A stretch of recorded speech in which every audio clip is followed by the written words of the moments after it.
विशेषतः लोकांच्या घरात पाणी शिरल्यामुळे गाळ त्या घरांमध्ये गेला आहे, चिखल त्या ठिकाणी तयार झालेला आहे।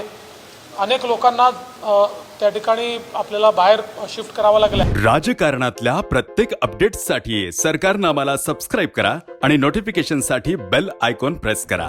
या संदर्भातली एक आढावा बैठक पार पडलेली आहे। केंद्रीय मंत्री माननीय गडकरी साहेब देखील त्याला उपस्थित होते। महानगरपालिका आयुक्त, जिल्हाधिकारी, नागपूरचे पोलीस कमिशनर आणि सन्माननीय आमदार महोदय, लोकप्रतिनिधी असे सगळ्या अधिकाऱ्यांसमवेत बैठक पार पडली। विशेषतः जसा आत्ता तुम्ही उल्लेख केला त्याप्रमाणे हा जो काही अतिशय कमी वेळामध्ये 109 मिलीमीटर पाऊस जो पडला आणि त्यातले जवळपास 90% पाऊस हा केवळ 2 तासामध्ये पडला, त्यामुळे अंबाझरीचा मोठ्या प्रमाणात ओव्हरफ्लो झाला आणि मग नाग नदी असेल, पिवळी नदी असेल अशा सगळ्या भागांमध्ये मोठ्या प्रमाणात ते पाणी त्या ठिकाणी त्यातनं पूरसदृश परिस्थिती तयार झाली आणि जो सखल एरिया आहे, जो काही खोलगट एरिया आहे किंवा लगतचा जो काही एरिया आहे यामध्ये हे पाणी शिरलं आणि अगदी काही ठिकाणी ग्राउंड फ्लोअर तर पूर्ण पाण्यामध्ये गेला, गाड्या पूर्ण पाण्यामध्ये गेल्या। अगदी मोरबोनमध्ये आपण बघितलं की बसेस देखील त्या ठिकाणी पाण्यामध्ये पूर्णपणे बुडालेले आपण बघितले। एकूणच याच्यामध्ये साधारणपणे आत्तापर्यंत 2 लोकांचा मृत्यू झाल्याचं लक्षात येतं आणि आता एक तिसरी बॉडी पुन्हा एक आयडेंटिफाय होते आहे, त्यामुळे कदाचित 3 मृत्यू त्याच्यामध्ये झाले आहेत आणि जवळपास 14 जनावरांचा देखील मृत्यू यामध्ये झालेला आहे। यासोबत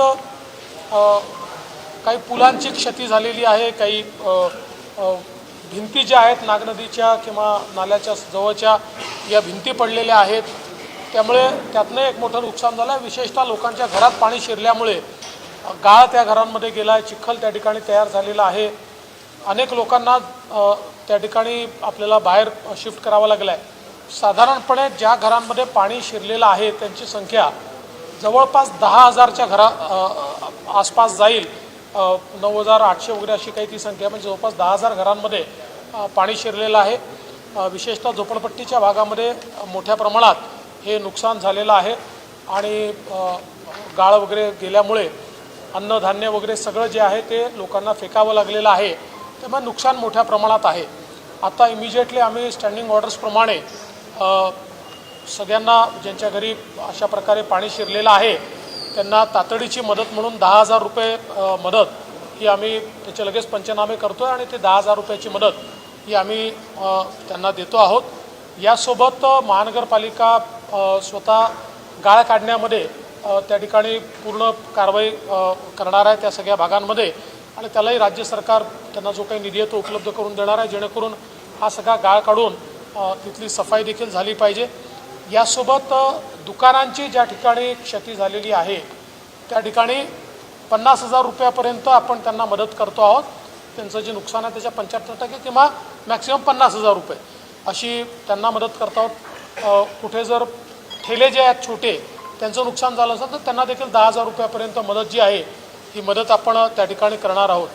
हे जे काही इन्फ्रास्ट्रक्चर आहे ते बांधण्याच्या दृष्टीने लगेच प्लॅन तयार करायला सांगितलेला आहे, कारण काही पुलं क्षतिग्रस्त झालेले आहेत। काही ठिकाणी लक्षात आलं आहे की जुन्या पुलांचा जो स्पॅन आहे त्या स्पॅनमध्ये मध्ये एक पिलर घेतला असल्यामुळे ज्यावेळेस इतक्या मोठ्या प्रमाणात पाण्याचा फ्लो असतो त्यावेळेस तो फ्लो आउटफ्लँक करतो आणि तो बाहेर जाऊन मग तो पाणी इकडे तिकडे शिरतं।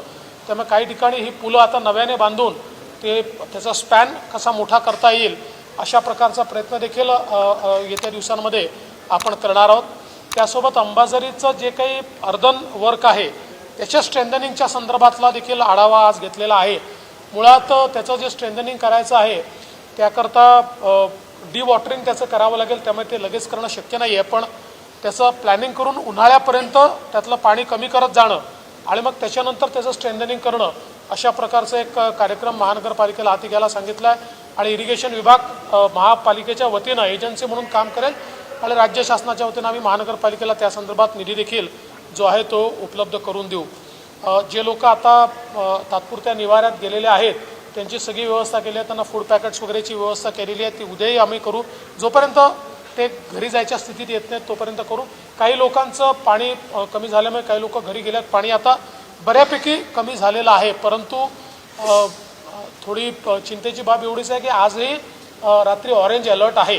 त्यामुळे आता लगेच आपण NDRF, SDRF आणि आर्मीच्या ज्या काही टीम्स आपल्याकडे उपलब्ध होत्या त्या सगळ्या स्टँड बाय ठेवलेल्या आहेत.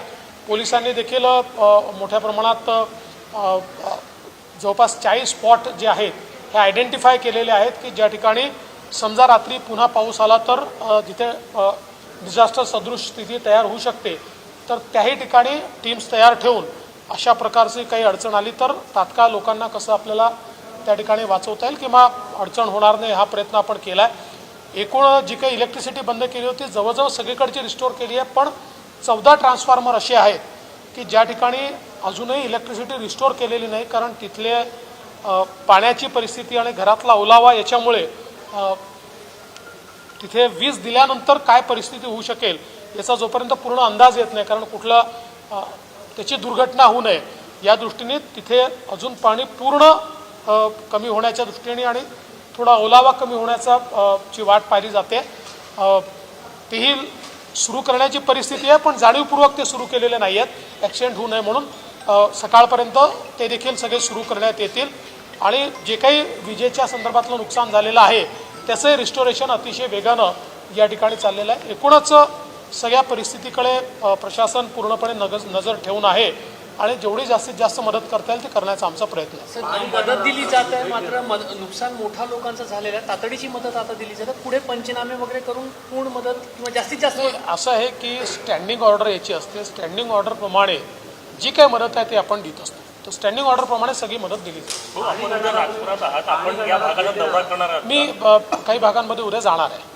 अशा प्रकारची जेव्हा परिस्थिती उद्भवते त्या यापेक्षाही कमी उद्भवते, पण NMCचे अधिकारी असो की कर्मचारी हे तात्काळ मदत करत नाही.